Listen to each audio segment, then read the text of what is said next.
Hey, hey! Aujourd'hui, je vais vous parler des différents types de mangeurs d'émotions. Puis, pour vrai, là, moi, je me suis reconnue dans la plupart d'entre eux. Fait que faut vraiment que je travaille là-dessus. Il y a manger quand on est fâché. Quand t'es en maudit, t'as eu une journée de merde, pis t'es comme, hey, de la merde, tout est de la merde, mon corps c'est de la merde, mon régime c'est de la merde, tout est de la merde, tu manges, tu manges, tu manges. Puis là, le lendemain, tout ce que ça fait, c'est que t'es fâché après toi. Ensuite de ça, le manger pour éviter, dans le fond, pour éviter les sentiments. Ça, c'est quelque chose que je fais régulièrement. Exemple, quand quelqu'un meurt ou genre une relation dysfonctionnelle qui te fait manger tes émotions parce que tu les évacues pas correctement, par exemple, c'est un très bon exemple.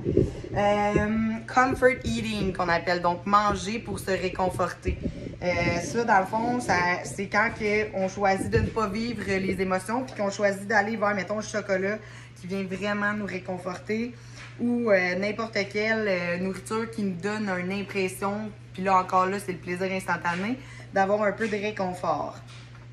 Tu sais, pendant qu'on est dans notre semaine, pendant qu'on est dans pendant que, exemple, c'est une peur d'aller en avion, ben tu manges avant de t'envoler, etc. Donc vraiment, c'est une émotion pour se donner c'est une façon de manger pour te donner du réconfort. Companion eating, ça dans le fond, c'est quand que tu manges avec quelqu'un puis que votre seule activité que vous faites ensemble, c'est manger. Vous vous retrouvez, vous mangez des chips.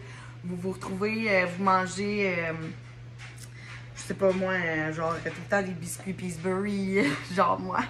Ensuite de ça, qu'est-ce qu'on fait? Dans le fond, quand on mange par bonheur, par plaisir, tu sais, dans le fond, si, mettons, quand t'étais jeune, toi, ta nourriture, ben, mettons, aller à Crémol, c'était ta récompense parce que t'avais été au baseball toute la semaine.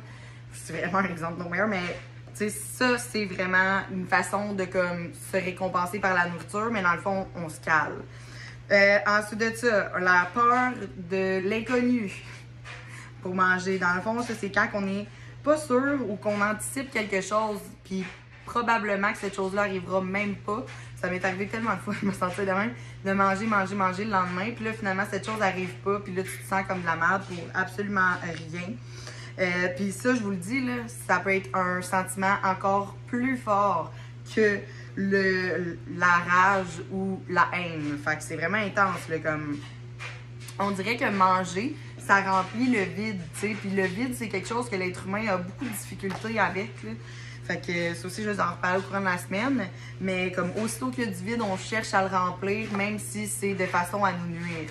Bref, FOMO eating, ça c'est quand que t'es...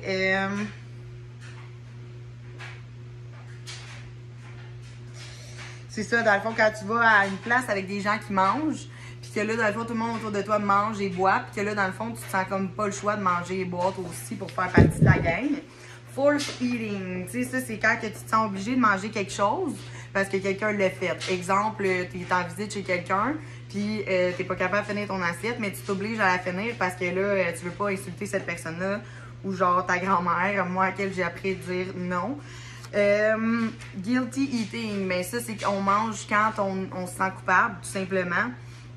Tu sais, dans le fond, là, c'est parce qu'on a peur de se sentir bien pour pas faire sentir mal quelqu'un d'autre. Exemple, toi et ta mère, vous avez un problème de poids, puis toi, tu décides de te prendre en main. Mais là, pour pas que ta mère se sente mal d'être encore en surpoids, tu décides de manger pour comme te saboter toi-même, puis pas faire sentir l'autre mal. C'est bizarre, hein? Ensuite de ça,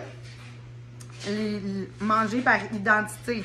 Quand que t'es associé à la grosse fille ou à la fille qui aime manger ou tu sais, des choses comme ça, ben c'est comme depuis tout le temps, mettons ton enfance, ben c'est devenu une partie de ton identité. Donc, aussitôt que tu essaies de te sortir de ça, tu essaies de t'auto-saboter parce que dans le fond, tu te dis ah, moi j'ai toujours été celle-là, qui je vais être si je suis pas cette personne-là, même si tu sais qu'il y a quelque chose de bien qui t'attend. Encore une fois, ça revient un peu à avoir peur de l'inconnu. Ensuite de ça, le manger innocent. Ça, je le fais souvent. Je me dis, ah, c'est pas grave, je vais manger 3 paquets de biscuits à soir, puis ça paraîtra même pas demain parce que je vais m'entraîner. Ça, c'est le innocent eating. Tu sais, on est comme des autruches. On se cache la tête dans le sable, puis on ignore les conséquences de nos actions pour le plaisir instantané. Ensuite de ça, il y a manger par solitude. Puis sinon, il y a aussi manger parce que tu as l'impression, puis ça m'arrive, mettons, à Noël, à Pâques, whatever, des desserts qui viennent pas souvent, là, puis que là, tu as l'impression que c'est ta seule chance de manger ce dessert-là jusqu'à la fin de ta vie, faut que tu le manges. Mais ça, encore une fois, c'est une façon de manger ses émotions. Procrastinating eating, ça, dans le fond, c'est quand tu manges au lieu de faire ce que tu as à faire. C'est une façon, dans le fond, de repousser ton deadline puis de pas vivre ton anxiété. Ensuite de ça, le self-sabotage, ben ça, dans le fond, c'est assez simple, que t'es, genre, tu sais très bien que qu'est-ce que tu fais, c'est pas correct, mais tu vas commencer à te donner des justifications, genre, je commence lundi, je commence la semaine prochaine, je commence, genre, demain, etc. Ensuite de ça, le manger en silence, dans le fond, au lieu de, comme, parler, tu décides de, genre, pas parler de quand tu manges ou genre sinon aussi l'autre aspect que ça peut être c'est admettons que tu es dans un souper puis tu veux pas parler à personne. Ça moi je sais pas parce que je parle tout le temps. Mais dans le fond, c'est que tu manges pour éviter d'avoir à parler avec le monde. Fait que tout le souper pendant 3 heures, tu as toujours de quoi dans la bouche à manger, puis tu es comme can't talk. Fait que ça c'est vraiment le silence eating. Il en reste 2. Ensuite de ça, manger par spiritualité. Par exemple, le judaïsme, ça vient avec des moments que c'est spirituel de manger. C'est ça, c'est vraiment, mettons, manger par religion ou faire des diètes ou etc. par rapport à nos croyances religieuses. Mais qu'on fait comme, mettons, on faut manger une sorte de pain. Parce que là, c'est marqué en anglais, c'est, mettons, eating challah bread. Je sais pas c'est quoi, peut-être que quelqu'un pourrait me le dire. Mais ça, c'est un pain qui est quand même calorique, puis ça veut dire, dans le fond, pour eux, que dans le fond, c'est le symbole d'une good fortune. Mais ça, dans le fond, c'est s'amener vers des trucs qu'on a besoin spirituellement, mais je suis convaincue qu'il y a une autre manière de connecter avec Dieu ou avec sa spiritualité que de passer par la bouffe. Ensuite, trash can, mais c'est ça. Se sentir complet ou genre trash can, c'est se gaver.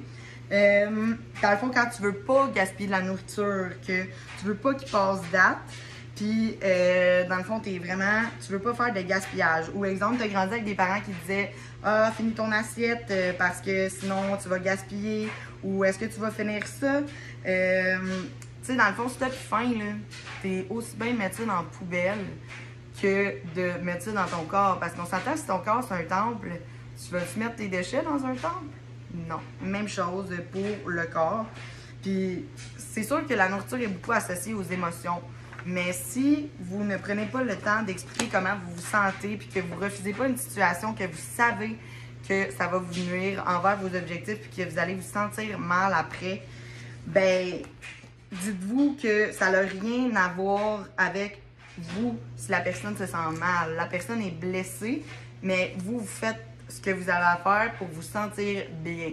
Donc voilà, c'est tout pour les Emotional Eaters. Puis si jamais tu te reconnais dans Emotional Eater, dans tous ceux que j'ai nommés, je ne t'attends pas pour commenter sous ce post.